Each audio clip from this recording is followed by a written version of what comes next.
You're listening to A Chapter a Day, a daily podcast. The Bible comes alive as we read a chapter out loud each day. Hello, my friends. It's time for a chapter a day. Today we're reading chapter 3 of Deuteronomy.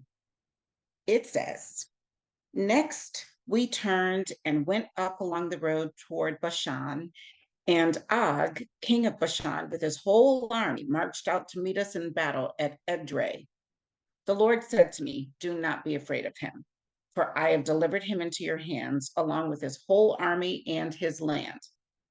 Do to him what you did to Sihon, king of the Amorites, who reigned in Heshbon. So the Lord our God also gave into our hands Og, king of Bashan, and all his army. We struck them down, leaving no survivors. At that time, we took all the cities. There was not one of the 60 cities that we did not take from them. The whole region of Argob, Og's kingdom in Bashan, all these cities were fortified with high walls and with gates and bars, and there were also a great many unwalled villages. We completely destroyed them as we had done with Sihon, king of Heshbon, destroying every city, men, women, and children. But all the livestock and the plunder from their cities we carried off for ourselves. So at that time, we took from these two kings of the Amorites the territory east of the Jordan from the Arnon Gorge as far as Mount Hermon. Hermon is called Syrian by the Sidonians. The Amorites call it Senir. We took all the towns on the plateau and all Gilead and all Bashan as far as Salakah and Edrei, towns of Og's kingdom in Bashan. Og, king of Bashan, was the last of the Rephaites or Rephates. His bed was decorated with iron and was more than 9 cubits long and 4 cubits wide. And it says that's about 14 feet long and 6 feet wide. It is still in Rabbah of the Ammonites. Of the land that we took over at that time, I gave the Reubenites and the Gadites the territory north of Aroer by the Arnon Gorge, including half the hill country of Gilead, together with its towns. The rest of Gilead and also all of Bashan, the kingdom of Og, I gave to the half tribe of Manasseh. The whole region of Argob in Bashan used to be known as a land of the Rephates. Jair, a descendant of Manasseh, took the whole region of Argob as far as the borders of the Geshurites and the Maacathites. It was named after him. So that to this day, Bashan is called Havoth Jair.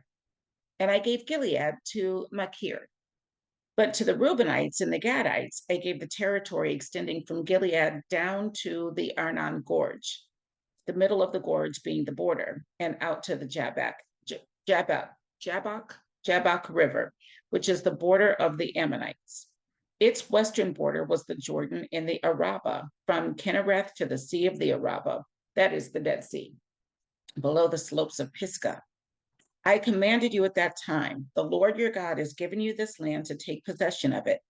But all your able-bodied men, armed for battle, must cross over ahead of the other Israelites. However, your wives, your children, and your livestock, I know you have much livestock, may stay in the towns I've given you until the Lord gives rest to your fellow Israelites as he has to you. And they too have taken over the land that the Lord your God is giving them across the Jordan.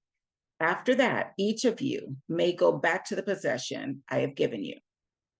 At that time, I commanded Joshua, you have seen with your own eyes all that the Lord your God has done to these two kings.